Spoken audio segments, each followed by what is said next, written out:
Hey guys, it's Fultoncards here, live and direct from Brooklyn, New York City. I'm going to do a quick stat recap video with Mario and his flow of my case, my inner case of SP Signature Legends, okay? So I thought I'd do this just to simplify things for you guys because I know a lot of people would like to see a decent recap. So here we go, I'll do it quick on the flow like Mario. So we do in fact have 24 gold parallels, including only 3 short prints with the Morris the Rocket Richard on top there. In terms of the base short print, we received 45 of those bad boys. I believe there's 50 in the set, so we have some dupes. We didn't complete the entire base short print set, but we have some nice ones in there, like Mr. Howe. What else? Yeah, in terms of the dominant digits, we received 24, 17 evolve, 32 canvases, including that stupendous Wainer. 13 profiles, mostly tier 1, tier 2, not too many, maybe tier 3. We don't really have tier 4s, I don't think. If we do, it's like 1 or something. They are rare, hard to hit. They actually were going for like $120 on eBay. We received only 1 of the behind the boards, 6 of the life after hockeys, 1 gold insert in the entire case, and that would happen to be that evolve of Lucky Luke, number to Nandinin. We did receive 6 of the decagons, 7 of the gold autos. So 7 of those bad boys, mostly Group B. I think they're like almost all Group B. We didn't receive any of the short prints of those bad boys. That's why it says 0 with a strike through it. We did in fact receive 3 Future Watch acetate parallels unannounced cards. I've seen cases with 0 and I've seen cases with 4. So 3 is actually a pretty good deliverance on that, especially hitting the Bernie Perron, which is for me a great card, but I think they're kind of commons. I've seen them all over eBay, so apparently they've sort of mass produced them, unfortunately.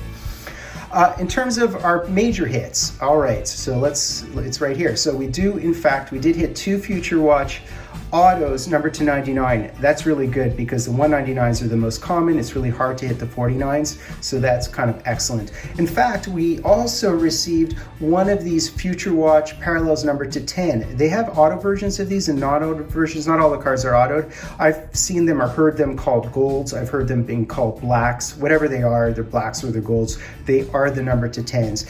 And this Michel Goulet is actually a number to 99 Future Watch, so it's a short print of his already short printed Future Watch, but non-autoed, unfortunately. It's not autoed. In terms of major hits, I mean, I don't know, actually, the Peter Forsberg is probably a hit of the case. Mine's not in perfect condition. I've seen them in perfect condition go for like $1,000. And once people start grading them, you know, people will pay dumb money for it. Hate talking about money, but how can I not? I mean, it paid for the case. So with regard to the 97 SIGs, I've seen boxes. I was in a break online where I hit like 4 or 5 of them in a case where I bought that hit spot with GP Sports Cards, and I hit the flower, unbelievably, the bucket list flower auto of the 97. In my case, fortunately, I hit 2 Group Bs, 1 in 640 packs, which is about a 3% hit in a box, not in a case, in a box. And I hit the Messier, hit the Moose, which is sick. Hit 2 of the Deck and Gone autos. Boxes should deliver about 2 of those, sometimes more, sometimes less. But 2 is pretty average for the Decagons. In fact, the 97 SIGs is pretty average too. I think we can receive 3. Their math isn't perfect on the Cardboard Connection or on the Upper Deck checklist. I've seen errors in terms of how they add up the average weighting of what you should get in a case based on the groupings. But we did receive 2 of the Decagon die cuts, including the Group B Marty Boudoir. A Group B 1 in 1,087 is akin to also a Group A, as some of the groupings are defined. So that's a very good hit. It's like 1%, it's like 1.5% per box to hit that. And I also hit the Placanets, which is a Group B 1 in 166. So those are commons, I guess, but of course I hit a hab because I'm lucky that way.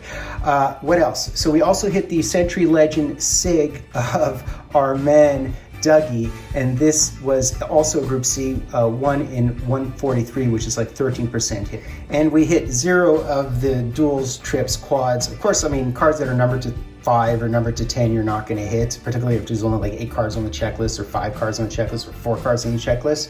But hitting a Dougie's nice. It's more of a common, but typically you have to divide, again, you have to divide by the amount of cards on the checklist to, you know, it's not 13%, it's 13% for the grouping, right? Okay, so with regard to the canvases, we are typically supposed to receive more than 3 per case.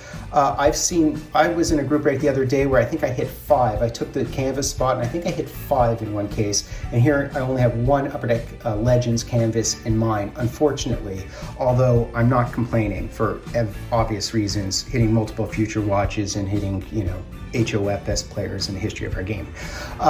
So I hit that, and that would be a Group C, 1 in 562. So it's actually only 3% hit in a box, which actually, to me, this is more like somewhere between a Group C and a Group B in my thinking. So that's actually a really good hit. Of course, another half, so that's great.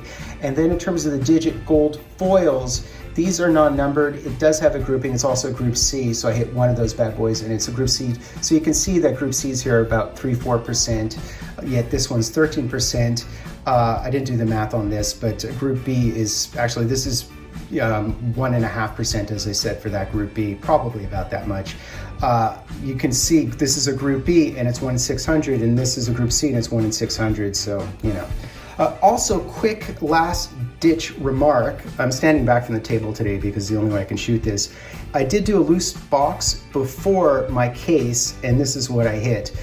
More Habs mojo because, I'm that guy. So I did hit the Rona. Another one numbered to 99. It's, when you consider that most of them are numbered to 199, it's awesome to hit the 99, but I didn't hit any 49s, unfortunately.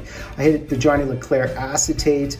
I hit this Dan McGillies. I think it was the Dan McGillies that I hit in this box, not the brown.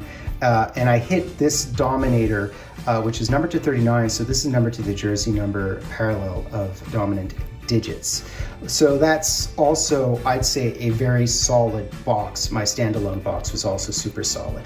Please be sure to sell, like, hashtag, drive, Fultoncards live and direct from a place called Brooklyn, New York City.